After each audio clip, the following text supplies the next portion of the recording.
नमस्कार दोस्तों। आज आपके सामने और अब बुक टॉकन सदायन की अगली कड़ी के साथ उपस्थित हूँ। आइए दोस्तों, इसको बड़े ध्यान से सुनते हैं और समझते हैं। लेसन 11, सद्गुण और बुराइयां। सद्गुण और दोष एक ही ऊर्जा के फल हैं, जिनका उपयोग या तो विकासवादी तरीके से किया जाता है या यदि बुराई के पीछे की ऊर्जा का उपयोग विकास की दिशा में किया जाए तो प्रत्येक बुराई अपने अनुरूप गुण में बदल सकती है।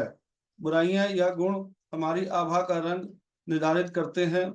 सुस्त, मैला, पीला, धूसर आभा दोषों को दर्शाता है, जबकि पारभासी, स्पष्ट, मजबूत और चमकीला आभा गुणों को संकेत देना दर्शाता है।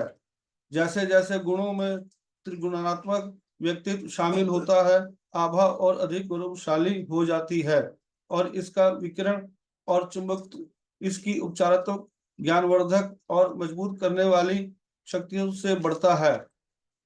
किरणें हमारी आभा के रंग को भी निर्धारित करती है। इसके अलावा व्यक्तित्व के स्तरों पर खुला हुआ कमल और केंद्र आभा के रंग को निर्धारित करते हैं।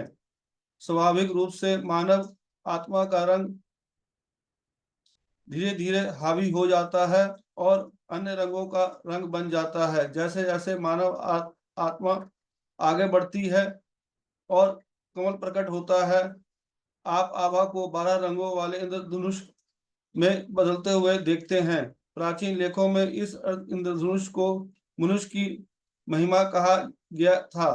एक प्राचीन आशीर्वाद है जो कहता है, आपकी रंग कभी फीके ना पड़े, दूर और वर्ष आपका यश बढ़े। वर्ष के बाद जो लोग विनाशकारी विचारों, नकारात्मक भावनाओं और हानिकारक कार्यों से ग्रस्त हैं, वे ऐसे रंग प्रदर्शित करते हैं जो अंधेरे बलों या उनकी सेवा करने वालों से संबंधित होते हैं।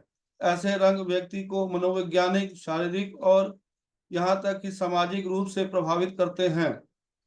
तिब्बती मास्टर ऐसे रंगों का वर्णन भूरा, भूरा, घृणित बैंगनी और चमकदार हरा के रूप में करते हैं। अंधेरी ताकतें या उनके एजेंट इन रंगों का उपयोग सार्वजनिक चेतना में गिरावट लाने के लिए करते हैं। वे इन रंगों के कारण बताने के लिए भी प्रोजेक्ट करते हैं। अवसाद, भय, निराशा और हिंसा धूसर, लापरवाही, वासना और भ्रष्टाचार घृणित बैंगनी, घृणा, ईर्ष्या, बदनामी और देशद्रोह बद्दा हरा। लोगों के चरित्र के बारे में यह जानना संभव है कि उनमें कौन सा रंग पसंद है। वे अपने घरों के किन रंगों से सजाते हैं या उनके कपड़ों के रंगों से। कुछ कलाकार अपनी कला में काली शक्तियों के उपरोक्त रंगों का प्रयोग करते हैं। कुछ माध्यम या काले जादूगर भद्दे हरे और घृणित बैंगनी का उपयोग करते हैं। रंग 12 विशेषताओं की एक वर्ण माला प्रणाली बनाते हैं। मनुष्य की आभा में इन रंगों को पढ़कर एक दूरदर्शी मनुष्य के चरित्र को आसानी से जान सकता है। अक्सर रंग निर्मित समय पर हमारी आंखों के सामने आ जाते हैं। कोई भी वास्तविक रंगों को देखकर भविष्य की भविष्यवाणी कर सकता है, जो विभिन्न आकारों में हमारी आंखों के सामने से गुजरते हैं। संसारों का निर्माण और हर प्रकार सच्ची रचना इन चरणों का पालन करती है।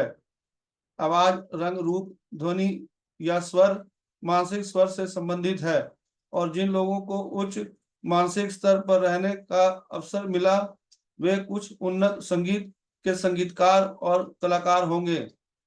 ईथर तल में ध्वनियां और स्वर भी हैं जो इस प्रकार के संगीत के लिए प्रेरणा के स्रोत हैं, जो संकट, वासना, हिंसा, घृणा पैदा करते हैं। गैर जिम्मेदारी, अलगवाद, सम्मोहक स्थितियां, सूक्ष्म या भावनात्मक जगत रंग की दुनिया है। सूक्ष्म तल के सबसे निचले भाग में हमारे पास गंदे घृणित भूरे रंग हैं, जो आयन में और समय में जलन और समय से पहले उत्तेजना का स्रोत हैं। उल्टा जब आप सूक्ष्म तल पर जाते हैं तो रंग शुद्ध, पारभासी और विकिरणकारी हो जाते हैं। उच्च सूक्ष्म रूपों में सबसे अद्भुत रंग संयोजन होते हैं। हमारे विचारों की गुण ध्वनि सूक्ष्म स्तर के संबंधित स्तर पर रंगों में जम जाती हैं। फिर वे प्रवृत्तियों, आदतों, कार्यों और रूपों में बदल जाते हैं। अधिकांश समय हम हैं ध्वनि, रंग और क्रिया के माध्यम से हमारे रूपों का निर्माता। दोस्तों, यह अध्याय यहीं तक। फिर अगली बार नए कड़ी के साथ आपके साथ मुलाकात होगी। धन्यवाद। Thank you.